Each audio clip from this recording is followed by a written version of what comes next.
At 8 p.m. on January 4th, 1999, kids across the United States were introduced to a trio of mischievous, intuitive, and genuinely hilarious boys named Ed, and Eddy.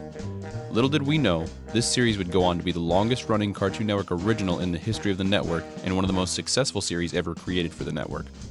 Ed, and Eddy would go on to spawn video game spin-offs, DVD releases, collectibles, merchandise, comic books, and a 4TV film finale. Created on a dare, the 10-year series would ultimately leave a lasting impression on cartoon history and our childhood. Our story starts all the way back in 1987, where animator Danny Antonucci found himself frustrated with his role in the animation industry. After years of animating for Hanna-Barbera, he grew more and more disappointed in the general public and others' belief that animation was only for children. In light of these feelings, Danny set out to create a character that would allow him to vent that frustration. That character would become who we know as Lupo the Butcher. Lupo the Butcher was a 3.5-minute animated film that follows Lupo as he cuts meat and swears at it, eventually cutting off his thumb, which causes his body to fall apart. As the credits roll, Lupo's head is seen shouting insults before fading to black. This short film gained notoriety in the adult film category at the Spike and Mike's Festival of Animation and would go on to become a cult classic. After the success of Lupo the Butcher, Antonucci would go on to found AKA Cartoon Inc. It was during this time that Antonucci would receive a dare to create a children's cartoon. Antonucci sat down and drew up a cast of 3 goofy-looking main characters along with the details of the series. Antonucci submitted this series to both Nickelodeon and Cartoon Network. Nickelodeon's response was to support the project with the stipulation that Danny would forfeit creative control of the series. Danny didn't like this idea, so he declined to proceed. Cartoon Network, however, responded stating that they would support the series and give him full creative control. Thus, the Eds were born. After an agreement was made, AKA Cartoon was selected as the producer of the series, which was the first time in Cartoon Network's history that a series was created outside of Hanna-Barbera Animation Studio. Characters were based on people in Antonucci's life, including himself. 3 main voice actors, Matt Hill, who voiced Ed, Samuel Vincent, who voiced Ed, or Double D, and Tony Sampson, who voiced Eddy, would comprise the Eds, while David Grove, Keenan Christensen, Janice Jod, Peter Kalamis, Kathleen Barr, and Tabitha St. Germain were cast as Johnny, Jimmy, Sarah, Rolf, Kevin, and Naz, respectively. Naz's character would go on to be voiced by Jen Forgey and Aaron Fitzgerald during seasons 2 through 6.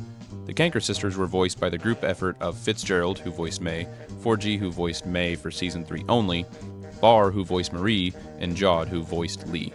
The animation for the show drew inspiration from Antonucci's love of hand-drawn animation, specifically his love of cartoons created during the golden era of animation from the 1940s to the 1970s. This led to Ed, and Eddy being one of the last major animated series to be created using traditional cell animation. These cells were sent to South Korea to create initial animation, and then they were later edited at the AKA Cartoon Studio. A method of animation known as boiling lines was used to give the characters their constant movement. This type of animation resembled the drawing style of children, likely played a major role in its success as children could easily relate to the artistic style of the show. Antonucci believed this style of animation helped the characters feel alive, and it also departed quite drastically from the other Cartoon Network animation styles, which fed into Antonucci's affront to what he felt was the state of animation at the time. The series featured what may be one of the most iconic music and sound effect choices of the era. Its music was based primarily on jazz, jump blues, rockabilly, and rock and roll of the 30s, 40s, and 50s. This music is heard in the iconic whistled theme song and throughout every single episode of the series.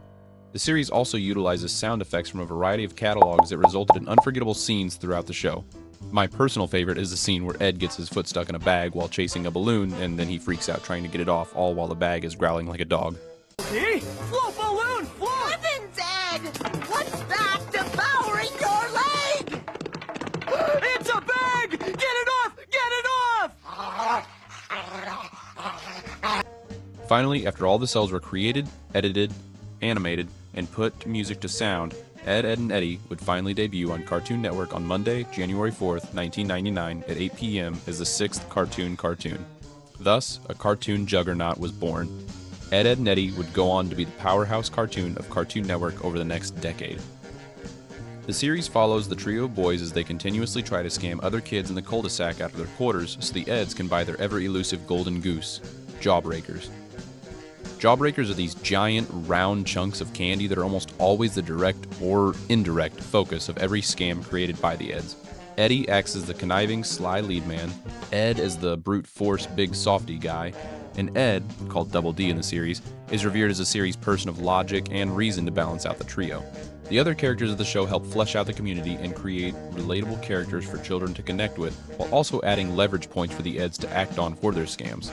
Jimmy is a younger boy who falls more to the feminine side and is more open to his emotions. He primarily hangs out with Sarah, who is Ed's younger sister, who has an extreme temper that keeps her brother and the other two Eds in check. Rolf is the foreign member of the community who hails from what is simply called the Old Country. His customs are strange and he finds it difficult to assimilate into the culture of the cul-de-sac, but he gets along well enough by bringing some of his cultural norms from the Old Country to Peach Creek. Johnny is considered the weird outcast kid who plays on his own for the most part, going on adventures with his wooden, inanimated friend, Plank. Naz is portrayed as the neighborhood heartthrob as shown in many episodes where all the boys fawn over her. Kevin is the cool kid bully of the series, taking any opportunity he can to ruin the Ed's scams. Lastly, the Kanker sisters comprise the Ed's antithesis of the series. The Kanker sisters chase the Eds around trying to trick them into dates and other activities that would allow them to claim the Eds as their boyfriends. All in all, the cast of characters created the perfect environment for dynamic interaction.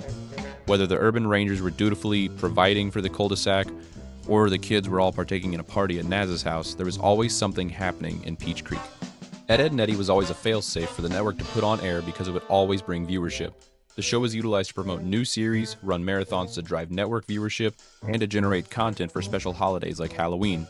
In total, the series ran for over a decade, boasting 69 episodes and 130 segments. The series officially came to an end on November 8, 2009, with the made-for-TV movie titled Ed, Edd, and Eddy's Big Picture Show. This movie follows the Eds as they escape from Peach Creek after a scam gone wrong, which leaves the rest of the kids in the cul-de-sac grotesquely injured. Eddy comes up with the idea to find his big brother to save them from the angered Peach Creek kids. Throughout the journey, the Eds traverse an emotional landscape that we never see in the series, which results in a temporary breakdown of the trio, only to reunite under the power of their friendship later in the movie. Since the movie could be an entire video in itself, I won't spoil it for you here. You can go watch it for yourself, or if you enjoyed this video enough, make sure to let me know by subscribing and commenting if you'd like me to create a video breaking down the movie. Over time, Ed, Edd, and Eddy has become a source of comfort and nostalgia for me. One of the characters even inspired the name of my channel. I've always found a connection to the simplicity of the show, along with the faults and triumphs of its characters. It's easy to connect with these characters on a fundamental level because, in the end, they're all just kids going through day-to-day life in the suburbs, just trying to find ways to have fun and progress towards their own goals. I like to think we all carry a part of these kids from Peach Creek in ourselves today. Whether it's Sarah's anger when things don't go your way, Ed's big, lovable attitude, Johnny's awkward quirks, Rolf's inability to acclimate to a new culture, Double D's logic and reasoning in key moments, Eddy's quick wit and scheme development, or Naz's cool, calm confidence in moments of pressure, I think we all feel like we took a piece of the cul-de-sac with us when we left our childhood. If you can't beat 'em, show off! Let's mambo!